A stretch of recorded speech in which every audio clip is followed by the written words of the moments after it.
Hello and welcome to the Grand Line Review, your source for everything One Piece. Last time on the Arc Review, we visited Log Town, the town of beginnings and endings. And this week, we are jumping headfirst into the Grand Line to take a journey through Reverse Mountain.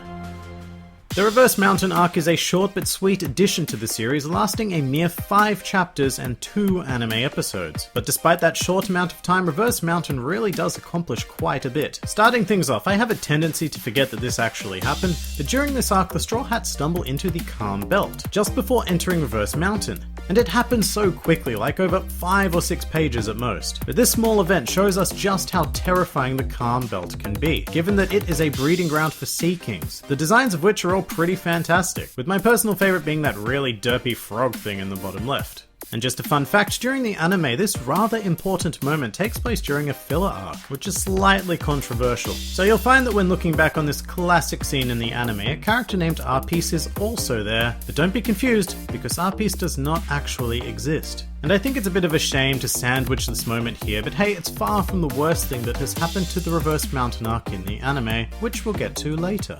The other super important thing I always forget about is that the Straw Hats saw the Red Line so early on in their journey. And I mean, that makes perfect sense because Reverse Mountain is built into the Red Line, but whenever I actually think about it, my thoughts are always drawn to further on in the series during the Sabaody arc. But it is really cool that we got to see the Red Line here.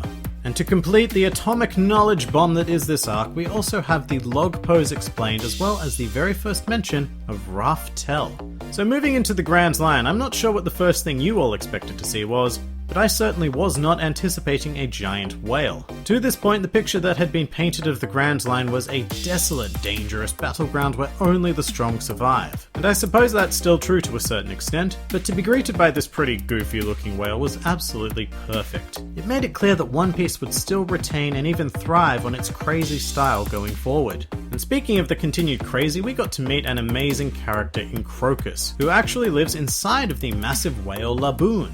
I love everything about Crocus, and I believe that he is one of the funniest characters in the series. Being realistic for a second, he is a total badass who easily defeated a Sea King in his first appearance. But he acts like the exact opposite, resulting in a lot of comedy gold. For example, one of the greatest moments in my mind is when Usopp threatens him with a cannon, and Crocus, with the most serious look on his face, very calmly says, "Forget it, somebody's going to die." And then sensing a challenge, Sanji replies, "Oh yeah? And who might that be?" To which Crocus simply says, "Me." And this is one of those exceptional moments that I believe the anime actually did much better than the manga. The comedy is much more effectively conveyed through animation, with schmick timing and great performances by the voice actors. But amongst all of this comedy, we actually have quite a tragic story going on here with Laboon, and his connection to a certain pirate crew that we would hear from much later down the line in the story.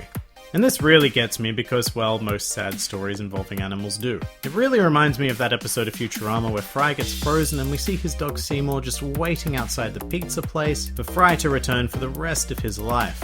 Luckily, this has a somewhat better ending, with Luffy applying a psychological band-aid to Laboon, as well as a real one actually. And this brings us to the most controversial aspect of Reverse Mountain and what occurred in the initial 4Kids dub. In their version, they cut out this arc almost entirely. Instead of meeting a giant whale upon entering the Grand Line, the Straw Hats encounter an iceberg. Now, cutting out Laboon obviously creates a huge plot hole when it comes to Brook later on, but even worse than that, as a result they cut out Crocus, meaning that the Straw Hats never actually learnt of Raftel. And furthermore, without Laboon, the Straw Hats did not meet Miss Wednesday and Mr. Nine, which effectively began the Baroque Works saga.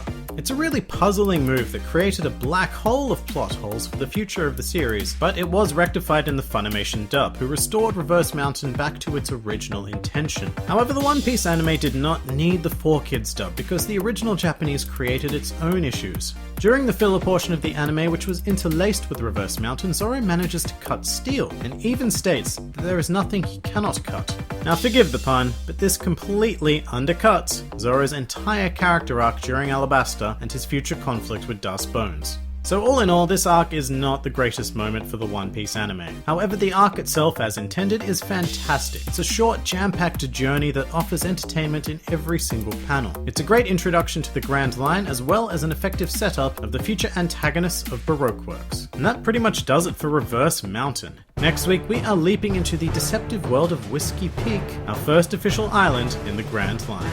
If you enjoyed this video, then feel free to like, favorite, or subscribe, and please do comment with your thoughts on the Reverse Mountain Arc. This has been the Grand Line Review, and I'll see you next time.